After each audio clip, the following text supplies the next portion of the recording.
There is one ability that determines whether a person keeps growing or stays stuck without even realizing it. And that ability isn't talent, IQ, hard work, or luck. That ability is how we respond to criticism.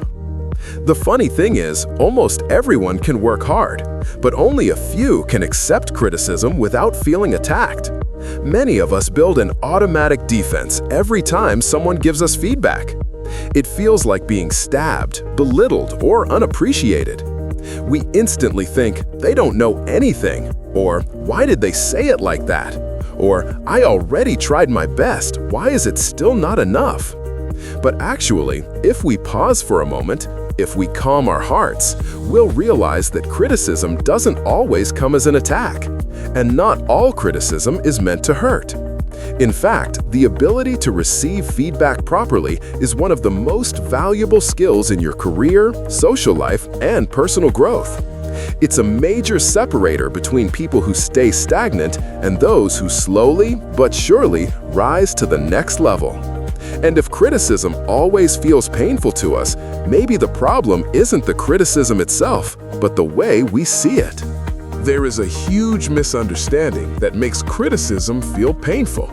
We often mix up our self-worth with our work. We treat criticism of our work as criticism of ourselves entirely. As a result, every piece of feedback feels like a personal attack, as if someone is saying we're not good enough. But that's actually not the case. Good criticism, honest, constructive feedback is not an attack on your self-esteem. It's simply information. Information about what can be improved, refined, or sharpened. And people who can separate who they are from what they produce are far more capable of receiving feedback without emotional drama. Imagine if you could see criticism as data, not punishment, not a moral judgment, just data, information, insight. Suddenly, criticism stops feeling painful. It becomes like an indicator light on a car's dashboard.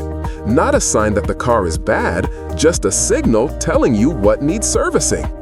When we focus on the message, not the emotion, we open the door to growth. We start asking simple questions like, which part can I improve? Or what can I do better? And suddenly, criticism that once made us want to give up turns into a tool. The main source of conflict around criticism is assumptions. We jump too quickly to conclusions about other people's intentions. When someone gives us feedback, we immediately guess, he must be underestimating me. She probably doesn't like me. They must not see how hard I've worked. Yet, we haven't even asked. This habit of guessing makes every piece of feedback sound harsher than it actually is. And this is where the ability to ask questions becomes important. Instead of assuming, we can shift a whole situation with one simple sentence. Which part actually needs improvement? Or, do you have an example I can look at? By asking, we switch from defensive mode to learning mode. We turn vague criticism into clear, actionable information. Suddenly, criticism no longer sounds like an accusation, but like instructions. On top of that, asking questions shows respect to the person giving feedback. It shows that we want to grow. It gives them space to explain their good intentions. And often, when we listen without being defensive, we finally realize that the criticism wasn't an attack at all. It was help. Many people see criticism as punishment. As a result, they become afraid, pressured, and stop trying. They feel that every criticism equals failure. This is the mindset that makes growth difficult. But those who succeed understand that criticism is not a verdict, but a compass.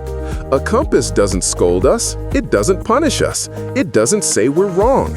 It simply tells us, hey, that direction is better. That is the real function of criticism, helping us adjust our course, showing us what needs strengthening, what can be changed, what is already working. Every piece of feedback is a new coordinate that brings us a little closer to the best version of ourselves. Sometimes it feels painful, yes, but like a compass, That feeling only reminds us that there is a better path we can take. People who understand this won't stop when criticized. They shift their focus from emotion to action. They will ask, all right, which direction should I take now? How can I improve my next step? And this mindset makes growth no longer frightening, but exciting. Criticism is not made to bring you down. It's not made to hurt you. Criticism, when understood correctly, is a gift. A gift that's sometimes wrapped in an uncomfortable way, but still a gift. When you learn to turn that pain into a signal, into fuel, into information, your life changes. You stop being defensive. You stop being afraid. You stop holding yourself back. And the sooner you learn to accept criticism with a cool head, the faster you level up.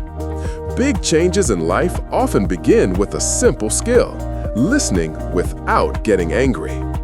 Today, try accepting one piece of criticism, just a small one, without being defensive. Listen calmly, ask questions if needed. Then choose one part you can improve. You'll see how different it feels when criticism is no longer a foe, but a mentor.